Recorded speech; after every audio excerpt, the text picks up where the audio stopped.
Yes, these two idiots are still producing podcasts. I cannot believe it either. Their families asked him to stop. Their ladies told him to stop. They just will not listen. So buckle up. And spoiler warning, I guess. Here is some more tripe.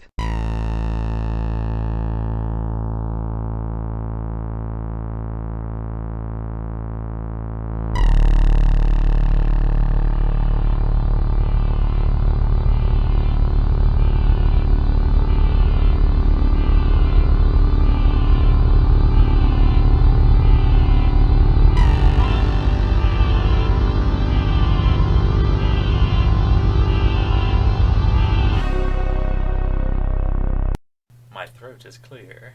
My throat is also clear, so I'll go ahead and say welcome to the next episode of The Horror of Babylon. I'm Ryan, and with me as always is Daniel. Say hi, Daniel. Hi, Daniel. And it is 1:09 in the morning on Veterans Day 2021. We have just finished watching episode 1 and episode 2 of Mick Garris's 1994 miniseries, The Stand, and we're going to go through our thoughts. And before, the first thing we want to jump into is the structure. How was the structure of these first 2 episodes of the miniseries adaptation compared to the structure of the novel? Very condensed.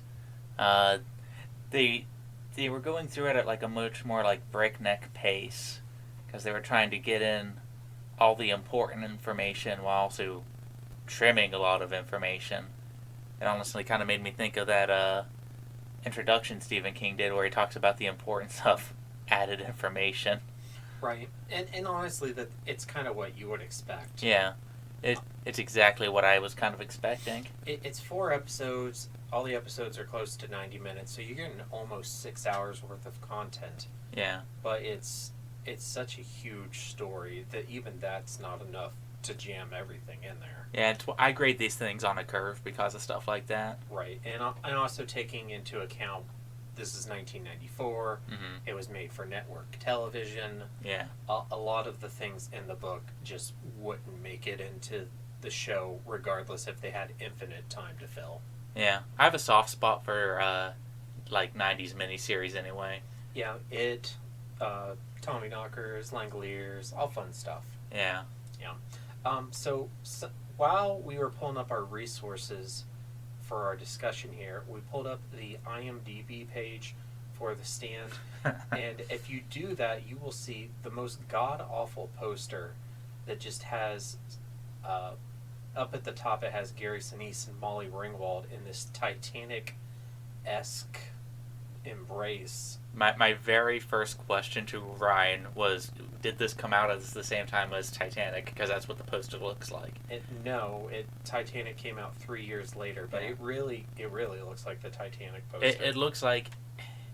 I guess when you're marketing to like a larger audience, you got to try to figure out how to pull people in, and how do you get... women in the 90s to sit down for a Stephen King miniseries. You advertise some of the romance. Yeah, and like obviously Stu and Fran's romance is a part of the story, but this poster is very misleading, I would say. It makes it seem like a lot of the stuff you expect from that romance has been straight up cut. Yeah. So, I don't know, but the poster's distracting. It's not very good. Well, let's go ahead and get into the meat of our discussion here. We're going to go through the characters and talk about their adaptation to the screen, mm-hmm. and also the people who play them, if we felt they were effective or not. Mm-hmm. We're going to start with Stu Redman, played by Gary Sinise, who I will always think of as Lieutenant Dan from Forrest Gump. I wanted so many times while we were watching those to just say, Lieutenant Dan, you want some ice cream? I didn't even know that was... I don't know actors very well. I thought the guy did a good job. No, yeah, I thought he was good. How did you kind of picture Stu in your head when you were reading the book? Fairly close to that. Fairly everymanish, just a East Texas accent, which, I mean, he does fine. I mean, there's probably an East Texan out there that's going to hate me for saying that. Probably. But it's also known for Apollo 13 and Of Mice and Men. Yeah. But Lieutenant Dan is, I think, the role he's most famous for. Mm-hmm. For me, I think he works pretty well because Stu is a quiet leading man, Mm-hmm. as very restrained, as opposed to, us with modern Hollywood, we're used to very Marvel leading men like Robert Downey Jr., Chris Pratt, and that is not Stu Redman.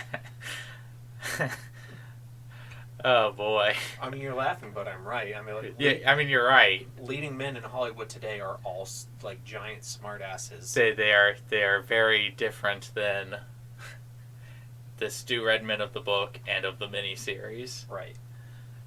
Now, of course, that this wasn't true in the 90s. It was more common to have leading men that were more quiet and reserved, like Gary Sinise plays Stu Redman in this show. But I definitely thought it worked. What about just Stu's character in the miniseries? How did you feel about how they adapted his story? As far as the adaptations go, that was acceptable. You got in him being taken in by the army, his friends all getting infected and dying, him being a smartass to the scientists because he's frustrated and he wants answers.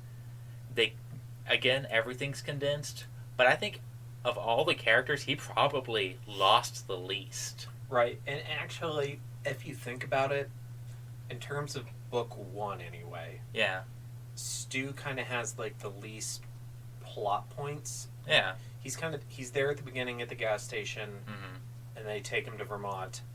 He eventually leaves the CDC, and he meets Glenn. Yeah, he doesn't have as many action steps as Larry does. Yeah. And like the only thing that, unless it's like really jammed in episode 3, is like the roving rape gang, the zoo. I did look up a few things prior to watching this. The zoo is something they left out of the miniseries. I figured that would be left out. And really, that's the only thing that he lost in translation, and that's pretty good for as long as the book is. And actually, that's already kind of sort of been spoiled because towards the end of episode 2, we meet Lucy. Yeah. And that's how they meet her in the book. Yeah. Yeah. Okay. Wait, don't they meet Dana? I thought, Dana and Lucy were both... No, because Lucy was with Larry. They were in a separate group. No, you're right. No, you're totally right. Because it was Stu, Harold, Glenn, and Fran's group that had the zoo. Yeah, I mean, there's like a million characters. It's really hard to keep straight. Yeah. Okay.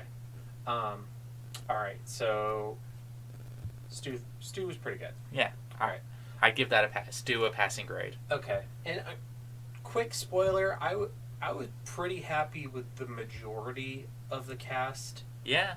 The one that I really I wasn't crazy about was our next character, Larry Underwood, played by Adam Stork. I was also not crazy about Larry. I pictured him very different. I pictured Baby Can You Dig Your Man sung super differently. Yeah, so just starting off with that, before you even meet Larry, he's pulling up to his mom's house and his song is playing in his car. And that's just not how I pictured his song at all. I definitely heard it like more deep, more raspy. I almost heard it as like Johnny Cash-esque in my head. Yeah, but more maybe like Johnny Cash as sang by a man of color. Yeah, and even that's that's how they describe it in the book, is he sounds like he's trying to sing like a black man, is what they say. Yeah, and it's more peppy. It's more I wouldn't call it like pop music, but it's definitely more upbeat. It's very 90s, which I guess makes sense. Right. But it's not 90s in the way that I could ever picture that making a top anything. Right. And then just Adam Stork himself, like I don't want to say I didn't feel like he was bad. But I don't think he's a bad actor. I just think it was a bad take. Yeah, and the first like the first scene you have is him coming home to his mom, Mm-hmm. and that first conversation he has with his mother, he just feels like such a slime ball. Yeah, I understand that Larry, and we talked about this at length, is the not nice guy character, Right. but he's also the dude who tries to prop himself up as the nice guy. Mm-hmm. And this dude honestly came across as like either a greaser from Grease, Yeah. or like one of the gangsters from West Side Story. Right. And Something very gelled hair. Maybe stereotypical might be the right word. Stereotypical New York. and even in the book, even though he's not a nice guy, Yeah. he's still a likable character. Yeah. He's I didn't charming. like That's this- how he pulls people in. This guy was not charming. Yeah. And I didn't like his character really at all. I didn't buy the take, is all I can really say about it. But I definitely see the potential to turn that around in episodes 3 and 4, because Larry really probably has the most character growth and Yeah. the most complete arc. Yeah, I mean, he meets Lucy and Joe towards the end of episode 2, Right. and that's where the bulk of his character development comes from anyway, so. Exactly. Okay, so if you listen to our previous episodes, you know that I have a lot to say about Fran. And Yeah. I have a lot to say about Fran here, but before we get into that, she is played by Molly Ringwald, who I love. Yeah. She's the queen of the 80s. You know, the listeners would probably know her from Breakfast Club, 16 Candles, Pretty in Pink, all very iconic 80s movies. I will never besmirch Molly Ringwald. Never. She was gorgeous in this. She did well with the material. But also, they pretty much cut everything from her story. Yeah, particularly like her whole.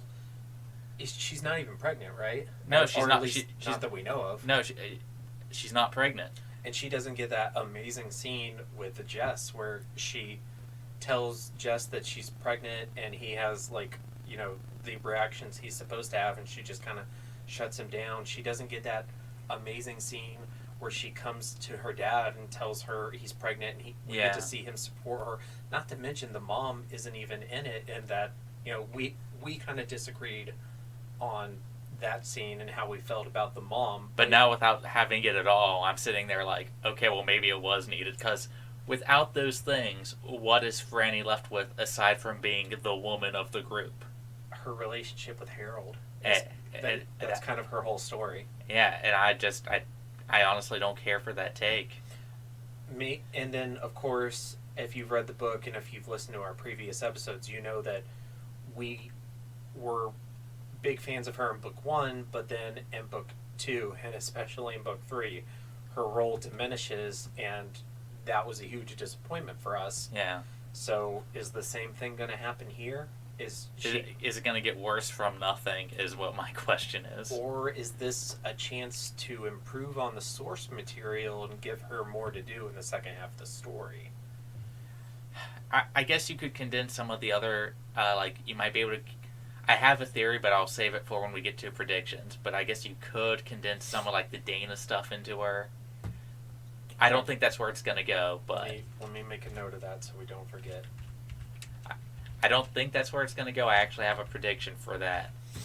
And I'm excited to see if my prediction is right. All right, we're going to talk about predictions for episodes 3 and 4 later in the episode, so we'll cycle back around to Franny. So actually, I had Lloyd up next, but let's go ahead and talk about Harold. I know while we were watching it, you expressed several different emotions. Yeah, like at first I was like, he's not fat enough. Yeah. And I understand that's not really a character trait. No. But when Stephen King spent so much time on that trait, you kind of get used to it. Right. And I think they played him as, again, you know, you're updating something for the times. He was more of a 90s nerd. Mm-hmm. He had some pock marks. He had really thick glasses. He kind of had a Peter Parker-esque.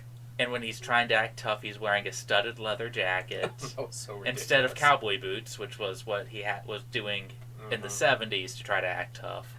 I'm really bad with cars. I'm super bad with cars. But I feel like that wasn't the car that King described in the book. No, not at all. And that's probably also something they updated for the 90s. Yeah. Um, It was interesting because they cut so much out for Franny. One of the things they had was he's closer in age to her, and he comes right out and just asks Franny out after showing that he got published. Yep.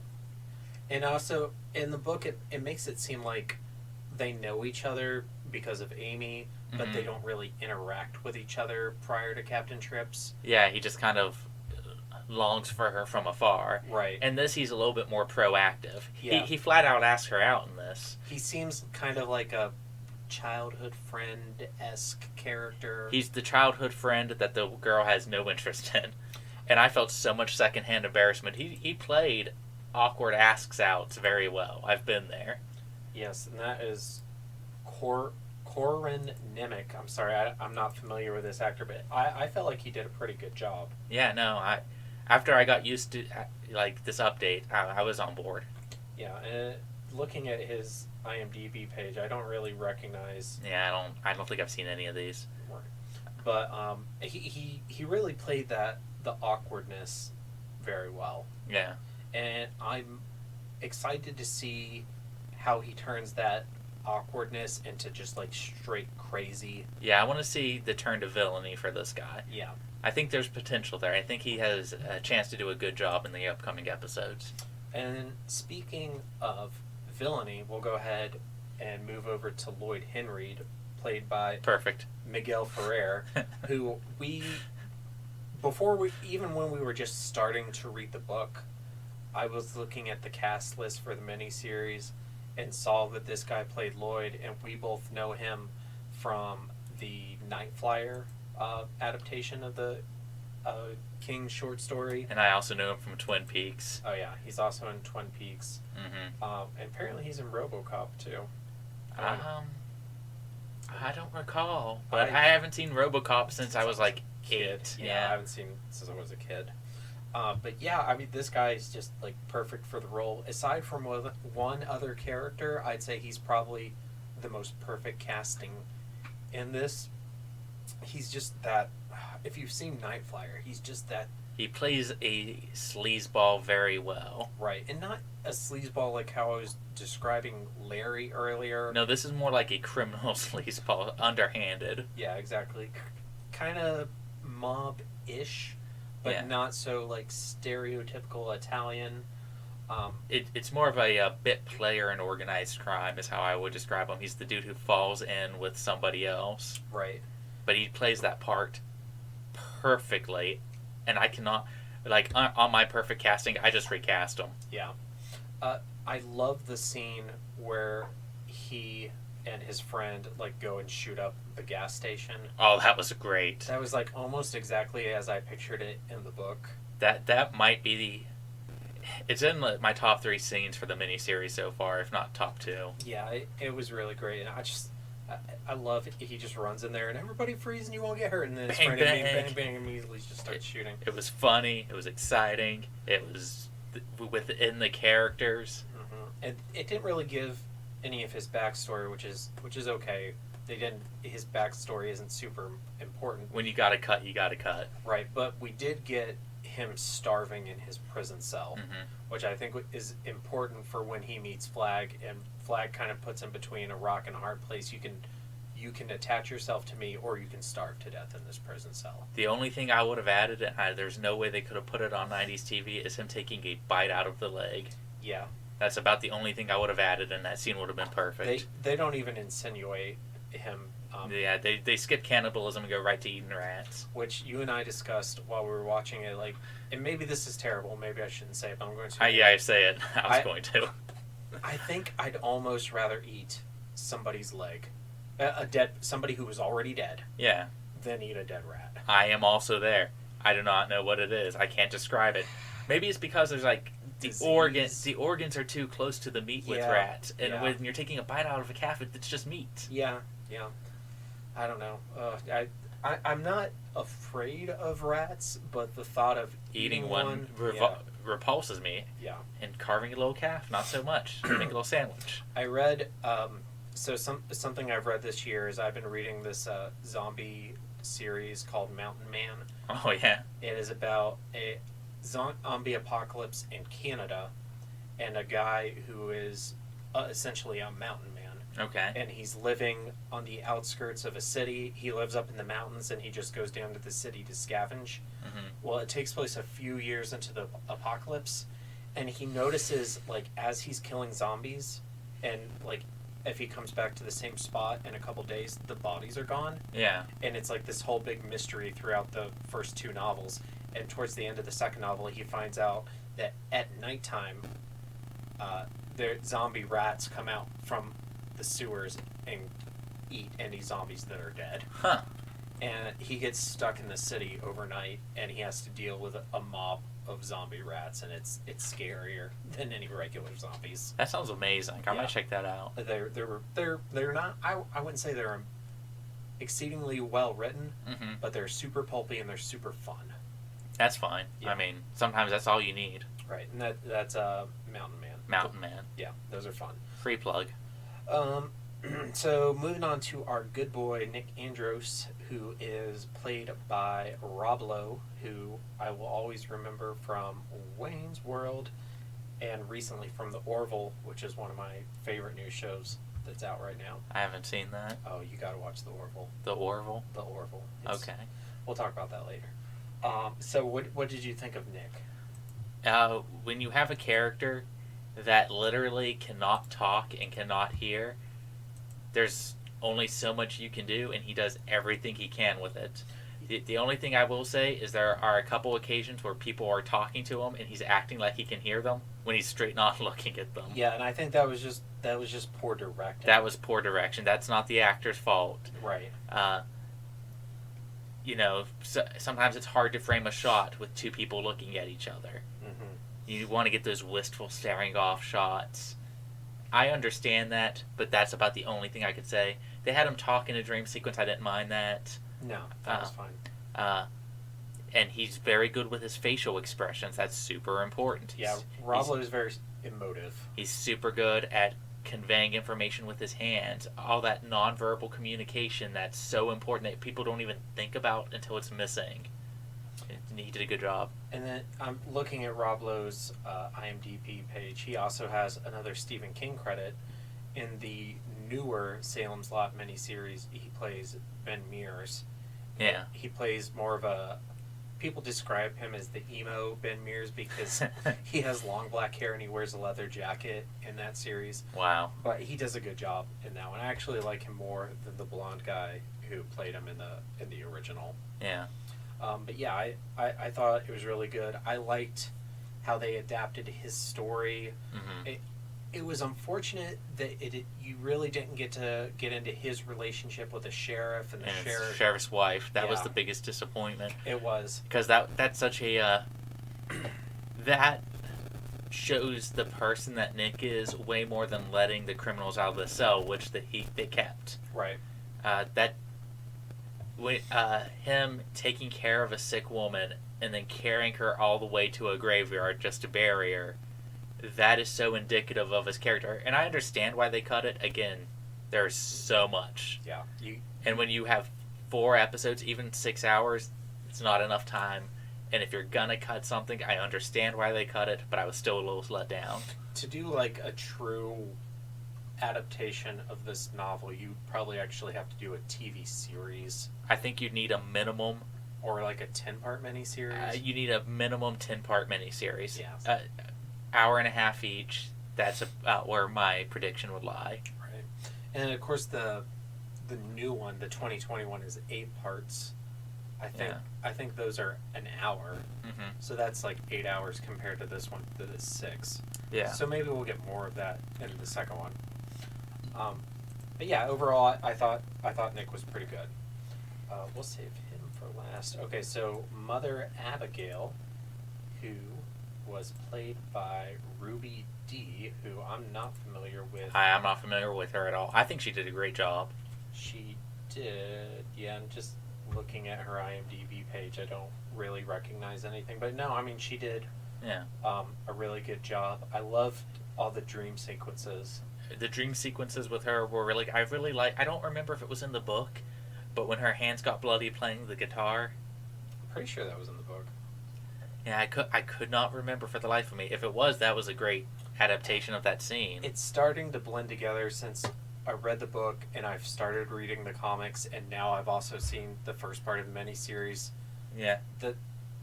Those three are starting to blend together, and those little details. I'm like, oh, was that in the book or was that in the comic? It was a well shot scene, regardless, with her dream and talking to Flag in the dream. It was, she plays the old religious black woman as well as you can play that character archetype. Right. And while you mention that, I just want to take a moment to bring up they have some really unique cinematography in the show, with like putting the camera like at floor level and then kind of like angling it up to look at the characters, so it's almost like the audience is laying on the floor looking up at them. Yeah, some of the cinnamon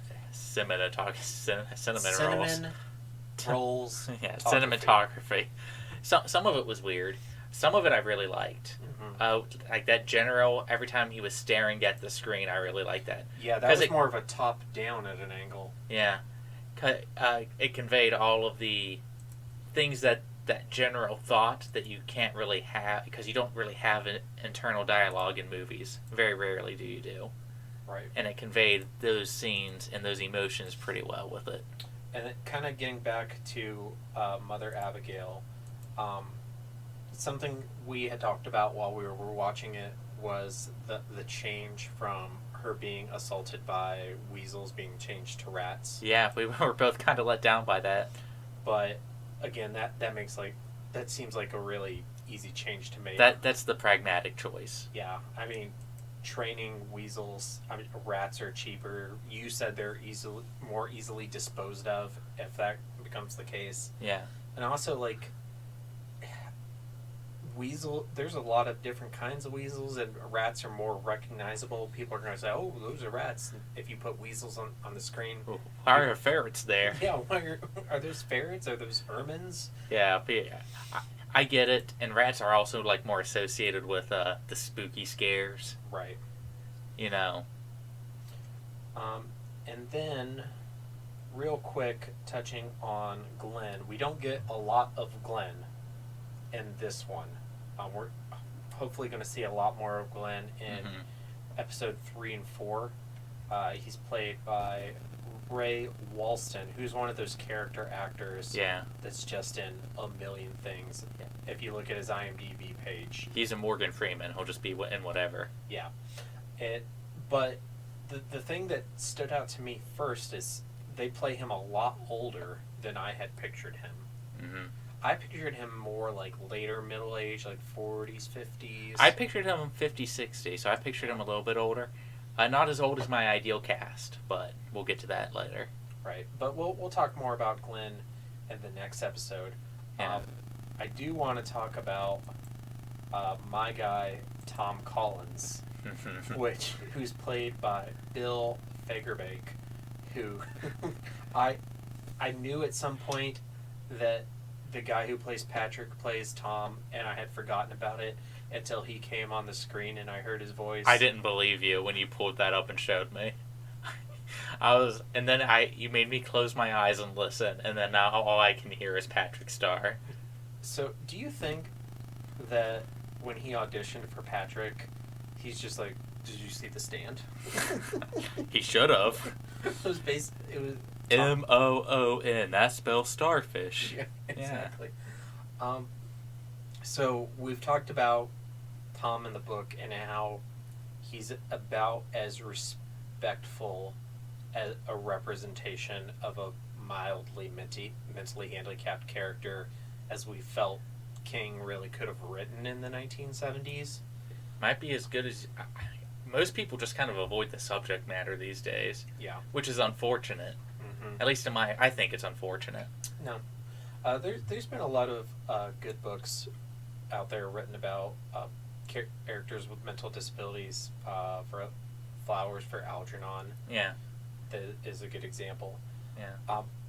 So I loved this, but Do you think they went a little too much into the comedy route with Tom, or I don't know. I have mixed feelings about that. Personally, and again, I don't have a lot of personal connections to stuff like this, but you have to be able to have fun with certain characters without making fun of them. And this kind of danced on that line. I feel like, okay, we definitely had fun with Tom. Yeah, we had fun with Tom. I don't feel like I was making fun of Tom. I'm definitely on Tom's side. Oh, I'm pro Tom. I can definitely see other people watching this and making fun of Tom. I can see that. We make our moon jokes, but Yeah. that's about it. And we do that out of love. I do that because I stand for him. I stand for, the Lorax stands for the trees, and I stand for Tom Collins. Exactly. I also stand for the trees, but that's beside the point. I think I'm really excited to see what they do with him as a spy and sending him on his mission. Yeah. And also, now that I've seen how they portray Tom on the small screen, I'm kind of curious to see how that last bit of the book that you and I were so critical of, how that kind of plays out with Tom and Stu going back to Boulder after it's all said and done. Yeah, I am very curious. All right, I just want to see more Tom. Okay, so moving on to Nadine, who is sort of in the miniseries. She's a composite character of Rita and Nadine, but also parts. Nadine's character also kind of is given partly to Lucy. Yeah. So it's complicated, but it made. I honestly think it made some sense to combine Rita and Nadine's character. If you're cutting for time, Rita's one of the characters you cut. You introduced Nadine a little earlier. I feel like she came and went a little too quick. But then again, I also don't know how you get her to meet everybody and then get her out of there. It seems like a lot to fit in when you have 4 episodes to work with. I'm guessing she's gonna make her own way to Boulder. Yeah. I have a big prediction, but we'll get to that later. Okay, and we're coming up to predictions soon. Yeah. So let's talk about the scares, because this is... Are we going to do Randall Flagg? Oh, yeah, of course, Flagg. I'm sorry, go ahead. I am very surprised how much I liked that actor. The scene with Lloyd sold me on the guy playing him. I think I'm honestly going to reserve judgment on Flagg. I did like that scene, but I'm just not sure yet. I also really liked some of the, I guess you'd call them early scares or early teases. They kept his face hidden in the shadows. I like that you didn't see him at all. Yeah, Lloyd saw him on a post, but he was veiled in shadow. No one else could see him. I also really liked the first guy who got infected. What's his name? Campion? Yeah. When this isn't something that was in the book. When he drove down and he crashed, he talked about running away from the Dark Man, kept seeing him in the rearview mirror. They definitely inserted him more in the first part of the story. They inserted him a little bit early, which I don't think would have worked for the book, but I think works for an adaptation. Yeah, and I think that's important to do for something on the screen, because he in the book he's so vague and kind of sort nebulous. of kind of metaphysical. Yeah. And that doesn't work for TV generally. Yeah. Oh, and also just want to mention this was written. The teleplay was written by Stephen King, and generally speaking, when he's adapting his own work, it usually turns out pretty well. Yeah. And just to shout out, the gentleman playing Flagg is Jamie Sheridan, who, kind of looking down his IMDb page, he's another actor I'm not super familiar with.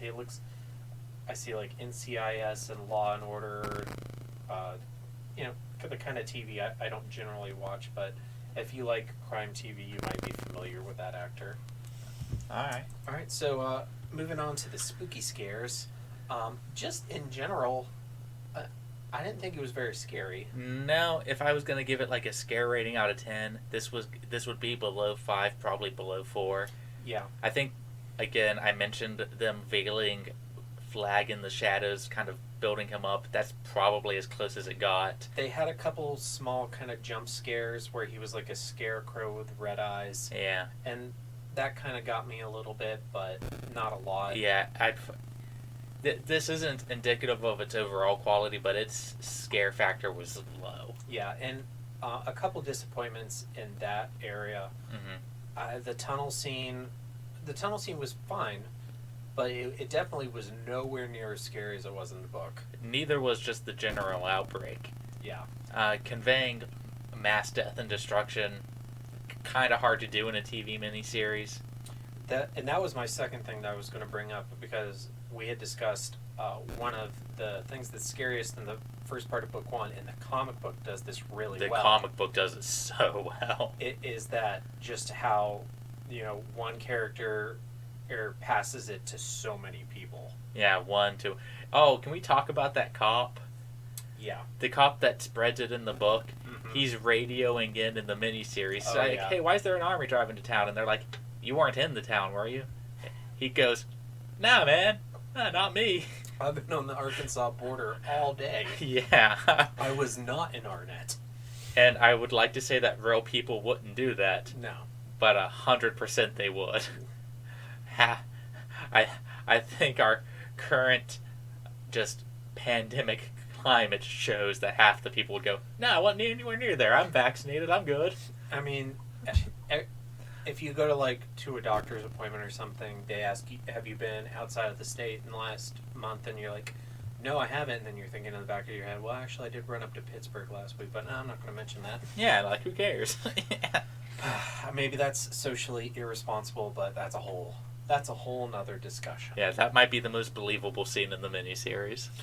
Was there anything other than Flag that really jumped out at For you as scares, scary? no. Actually, one thing that I did think was scary was Larry's mom's death scene.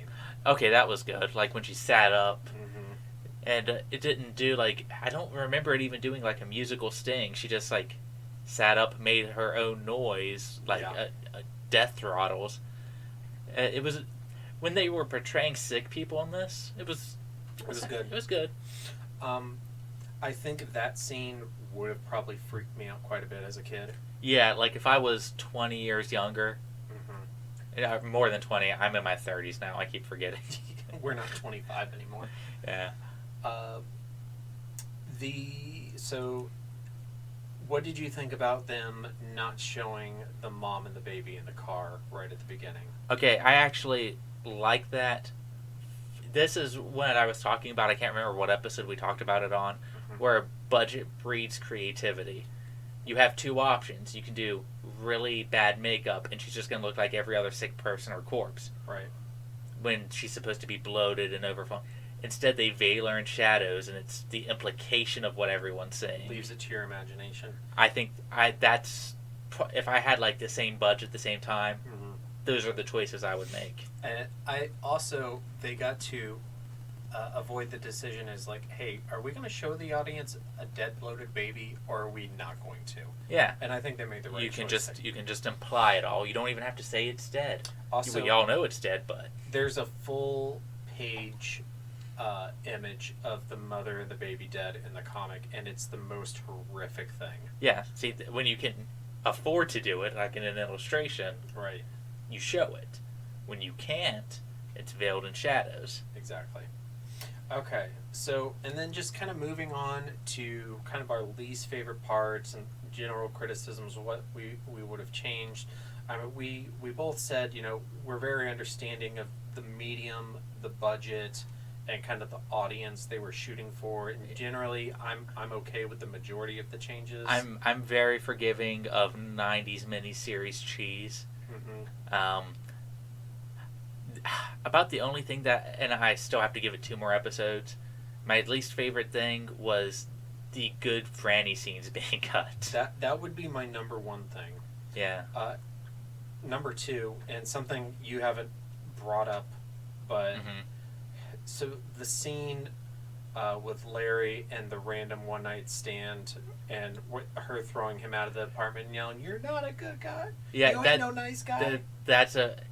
They were trying to convey his not nice guy status with scenes with his mother, and I don't think it worked. No, for me, like, that is his cornerstone scene in the book. Yeah. In the first part, that kind of identifies you as his struggle of, he is a good person, but he's making bad decisions. He's making bad decisions. He's down that road where he's going to come to two paths, the fork in the road. And they really avoid sex in this miniseries, as I would expect them to do. There are some making out with Larry and Nadine, and that was about it. Yeah. Speaking of which, like, Nadine is like just how I pictured her, kind of long black hair, kind of gothic looking. But I feel like they could have made an adaptation of that scene where, you know, he runs in. We didn't even have to see her meet this girl. Just show him waking up in her bed and her cooking. That reminds me, I'm going to have to show you a picture of what I was picturing every time Nadine was mentioned in the book. It's nowhere, I don't think it's anywhere near close, but it's what I kept picturing, like based off of, I think, her first description. I'll bring that up on my phone later. Okay, cool. And then, so, not really happy about losing all of Fran's great stuff. Oh, you know what we got, though? Jewish penicillin. Jewish penicillin, which we had to look up is chicken noodle soup. Yeah, we heard her say that to her dad, and we both immediately paused it. Well, you paused it, and we were like, okay, phones. Yeah, what is Jewish penicillin?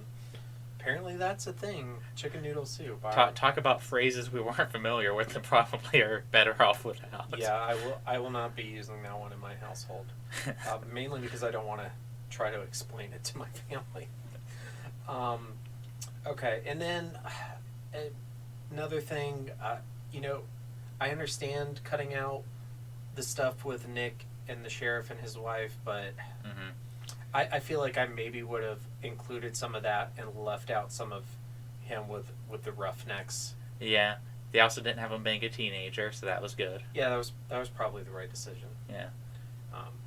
But yeah, I mean, overall, I'd say pretty decent adaptation considering all of the restrictions they had. Yeah. Yeah.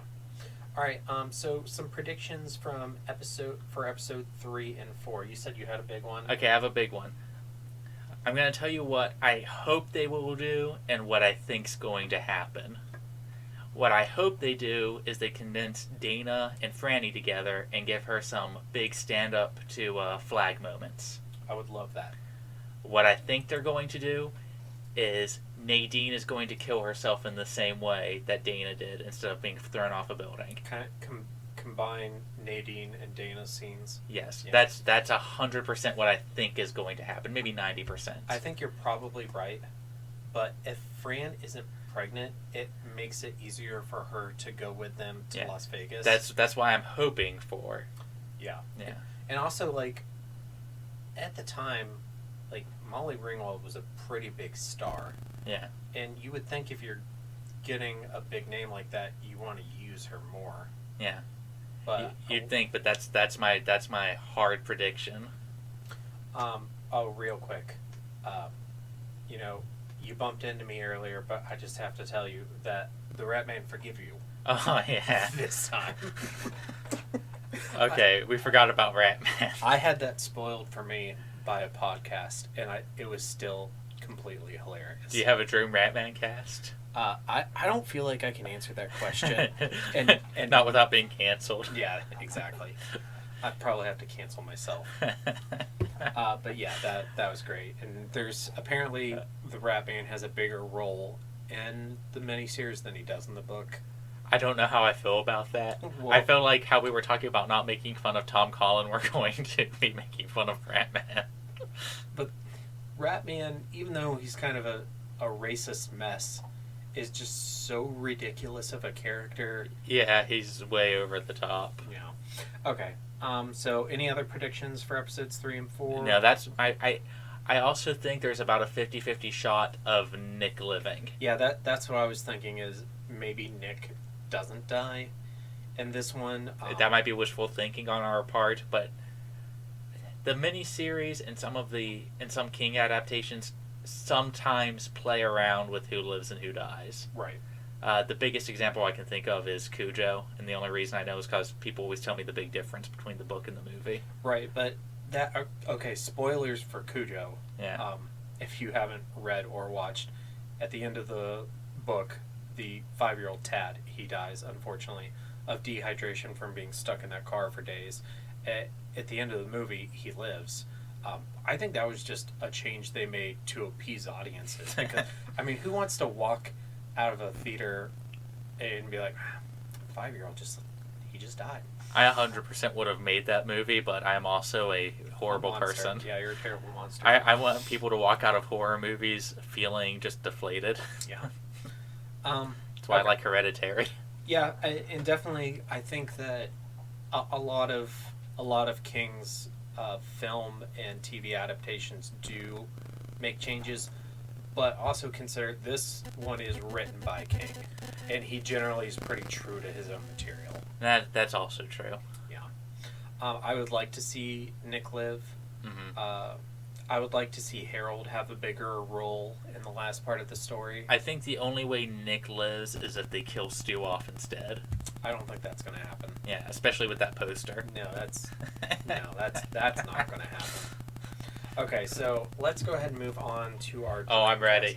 I'm ready for the Dreamcast. We'll go back and forth. If you would start us off with your Stu. Okay. Okay, I have two. That's fine. I always have two. That's fine. My first is Mike Judge doing a Hank Hill impression the entire time. No. And my second one is Chris Pratt. Chris Pratt. You know, I thought about Chris Pratt too. And it's because he's the modern version of that's what people think an everyman is. Yeah, so when I was trying to come up with my Stu, and Stu's one of the ones I had problems with. Me too. I was thinking, okay, who are my favorite Hollywood leading men? Mm-hmm. And I was just like, oh my god, they're all smartasses. Because Yeah. I was thinking of Chris Pratt and his ilk. Yeah. I was like, so I was kind of... I think if you were modernly adapting it, he'd probably be a little bit more of a smartass. Yeah. Like he is to the doctors. He'd do those jokes, those little pranks a little more. Like, everybody in a movie these days is a smartass. Nobody's never not a smartass. It's hard to find a more stoic character type these days. So for me, I was trying to think of a leading man that I liked who plays a little bit more of a reserved character, and I came up with Jude Law, specifically from his performance as Watson in the new Sherlock Holmes. Well, okay, newer Sherlock. Yeah. And That's not bad. yeah, and honestly, I think if I had more time to think on it, I could probably come up with a better one. But Stu is not smarmy. For me. He's not a Robert Downey Jr. type of character. Yeah. So I wanted somebody a little quieter. It plays into who I cast for Harold and then being pissed off at coming across a guy that's handsome. Okay. Who did you have for Larry? Larry Underwood? Okay, I decided I was going to be... I had a couple choices, but I decided to go a little bit more diverse. Mm-hmm. Donald Glover. Ooh. Yeah. So he can play up the smooth talking bits. Yeah. He has a history with singing. It's a way different Yeah. singing, so you'd have to really kind of adapt Baby Can You Dig Your Man. I like your answer more than mine. Yeah, I was like, you know what, I want to get a little diverse. I got a couple, and you know me, I don't usually get diverse, but I was like, I have 3 diverse answers on here, and I think that's my proudest one. So I'm changing mine to Donald Glover, but I'll go ahead and tell you. So I was trying to think of an actor who had a history of playing characters with redemption arcs. Okay. So I picked Ed Norton. Okay, that's also not bad. Yeah. But I'm changing that to Donald to Glover. Donald Glover. Yeah, for sure. How about Fran? Okay. Selena Gomez. Okay. I got a little diverse, and I was like, who's somebody pretty who can pull off the big doe eyes, who I want to see a little bit of at the beginning, and then I'm going to have to be okay with her dropping off the face of the script. So, Selena Gomez was my first choice. Right here. I changed it, but here was my thought process. I was like, okay, who do I have the biggest crush on in Hollywood aside from Emma Watson? And I was like, okay, it's Mavis from Hotel Transylvania. You know what's funny is I didn't know that until I looked up her IMDb while doing this. I didn't know she played Mavis when I first picked her. She does. Yeah. So I was like, okay, Selena Gomez. So I was like, no, let's try. And then I saw it whenever we were watching The Stand because I was making my list as we were doing it. And I was like, oh, yeah, this is a great choice. So I didn't do that. But I was trying to think of more like 80s, 90s actors to put it a little more in the time frame. And probably a contemporary of Molly Ringwald, which I also had a crush on growing up, was Leah Thompson, who from Back to the Future. Okay. Who plays Marty's mom. Yeah. Yeah.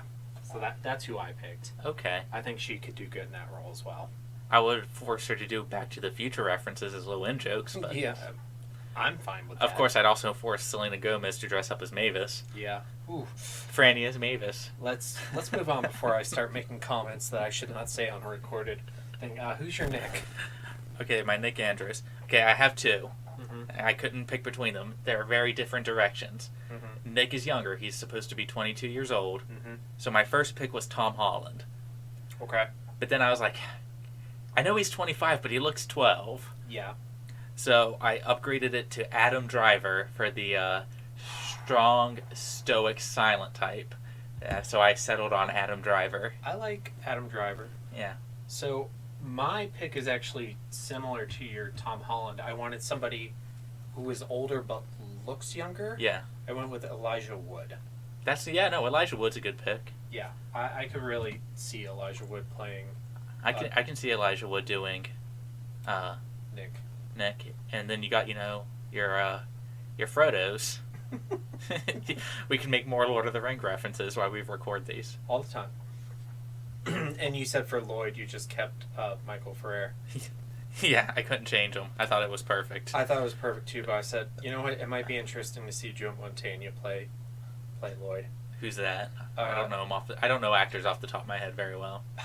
He's the mob guy from Thinner. Oh, okay. He's also the villain in Baby's Day Out. Okay, now I know exactly who he is. He plays Fat Tony in The Simpsons. No, that's good. That's not a bad pick. I would like to see that. Okay, so Harold Lauder. Okay, this kind of plays into my modern. You run into Chris Pratt, you're mad. I wanted to update him a little bit. Making fun of the fat nerd isn't as vogue as it is. So I'm like, okay, who can play the skinny neurotic, actually incel? And I settled on Jesse Eisenberg. Yes, that's good. I like that. I had Will Wheaton. Yeah, there you go. That's also not bad. So I couldn't really decide on a Glenn. I had a lot of different ideas, but I couldn't really settle on one that I really liked. Who did you have for Glenn? Michael Caine. Because I want to sit there and listen to a monologue, because that's what Stu does. I also choose Michael Caine. Yeah. I also choose, yeah, that's fine. The old sociologist who monologues. Mother Abigail.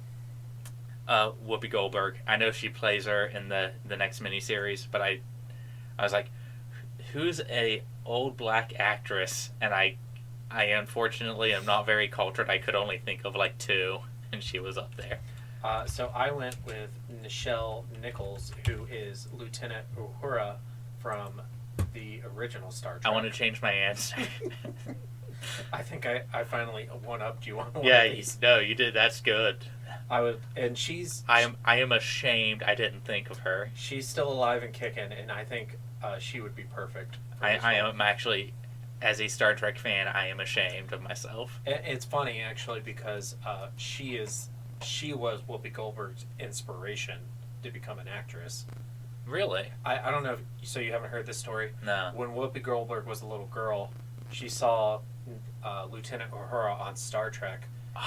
And the story was she ran into the kitchen to her mom and said, Mommy, there's a black lady on TV and she ain't no maid. That's pretty cool. Yeah, that's a really cool story. 110% support that story. It is wholesome. Yeah. Okay. And Trash Can Man. Andy Serkis. Ooh, you know what? He was my first pick too.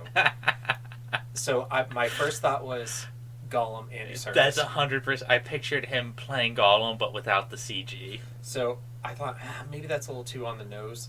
So I was like, I decided to pick somebody else. I was like, all right, who's crazy? Who's absolutely batshit crazy?